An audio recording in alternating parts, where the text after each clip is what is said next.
teman-teman, nama saya Gilang Akbar Effendi. Dalam video ini kita akan membahas pasar modal tidak hanya dari sisi definisi tapi juga dari perspektif kritis dan hukum. Pasar modal sering dipandang sebagai simbol pertumbuhan ekonomi dan modernisasi keuangan.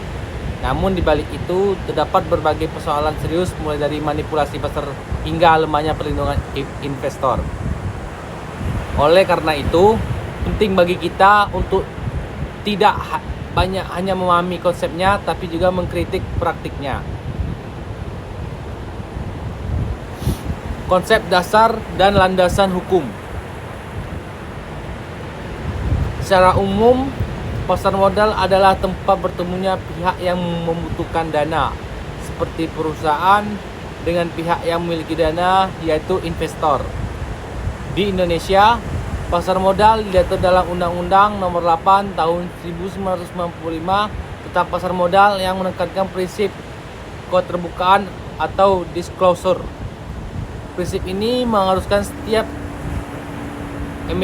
emiten yang menyampaikan informasi yang benar, lengkap, dan tepat waktu pada publik. Tujuannya adalah agar investor dapat mengambil keputusan secara rasional.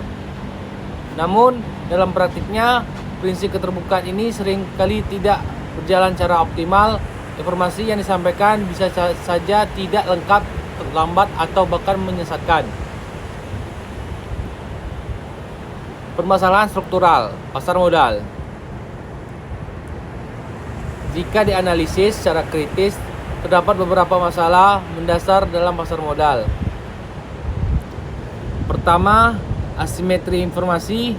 Dalam hal ini, manajemen perusahaan memiliki akses informasi yang jauh lebih besar dibandingkan investor. Akibatnya, investor berada pada posisi yang lemah dan rentan terhadap kerugian. Kedua, manipulasi pasar. Praktik seperti insider trading, pump and dump, dan saham gorengan menunjukkan bahwa harga saham tidak selalu mencerminkan nilai fundamental perusahaan, melainkan hasil rekayasa pihak tertentu. Ketiga, rendahnya literasi keuangan masyarakat. Banyak investor retail yang tergiur oleh keuntungan cepat tanpa memahami risiko yang ada. Hal ini memperparah kerentanan dalam pasar modal.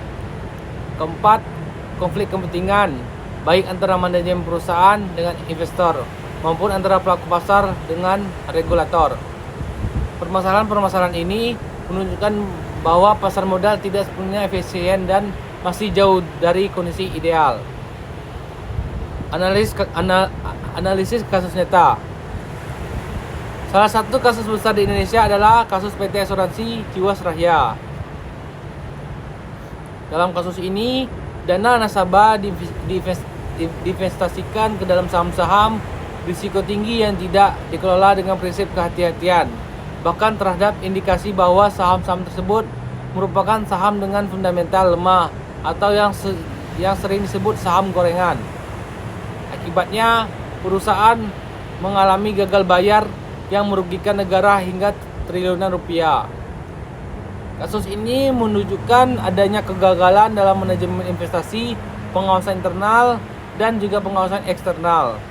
Selain itu, terdapat juga kasus PT Hanson International Tbk yang melibatkan dugaan manipulasi laporan keuangan. Informasi yang disajikan kepada publik tidak mencerminkan kondisi sebenarnya sehingga menyesatkan investor. Dari kedua kasus tersebut, kita dapat menarik beberapa analisis kritis. Terjadi pelanggaran terhadap prinsip keterbukaan, disclosure, lemahnya penerapan prinsip kehati-hatian, prudential principle, tidak optimalnya perlindungan terhadap investor.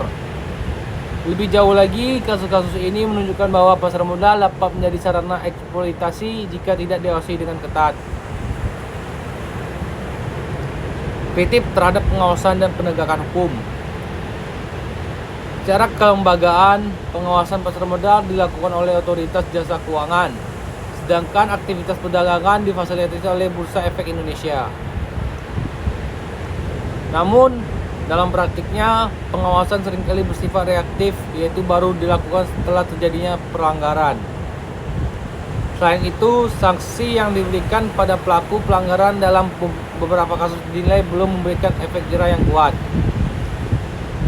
Dari perspektif hukum, hal ini menunjukkan bahwa penegakan hukum di bidang pasar modal masih menghadapi tantangan baik dari segi regulasi implementasi maupun integritas aparat penegak hukum.